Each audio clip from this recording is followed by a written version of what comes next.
అదరకొట్టే కారం రంగు రుచి ఆచి కారం పొడి. సంక్రాంతికి మన సినిమాలే 5 వస్తున్నాయి. వాటికే థియేటర్లు సరిపోతాయా లేదా అనే చర్చ రోజు జరుగుతుంది. ఇలాంటి సమయంలో మేం కూడా రేస్లోనే ఉన్నామంటూ 2 తమిళ సినిమాలు పొంగల్ బరిలోకి దిగుతున్నాయి. మరి వాటి థియేటర్ల పరిస్థితి ఏంటి?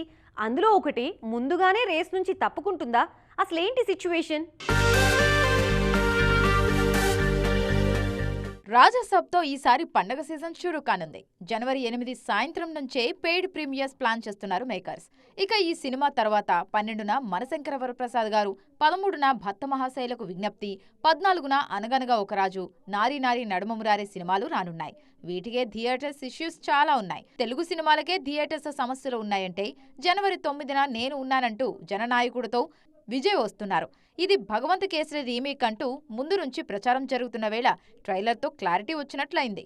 ఇప్పుడు హైలైట్ ఏంటంటే మన సినిమాను రీమేక్ చేసి మళ్లీ మనకే పోటీగా డబ్బింగ్ చేసి వదలడం. జనవరి 9న హైదరాబాద్లో జననాయకుడికి థియేటర్స్ బాగానే దొరికాయి. తెలంగాణ, ఏపీలో కూడా ఈ సినిమాకు నెంబర్ ఆఫ్ స్క్రీన్స్ పరంగా ఎలాంటి ఇబ్బందులు కనిపించట్లేదు. అదే రోజు రానున్న రాజాసాబ్తో స్క్రీన్స్ షేర్ చేసుకుంటున్నారు విజయ్.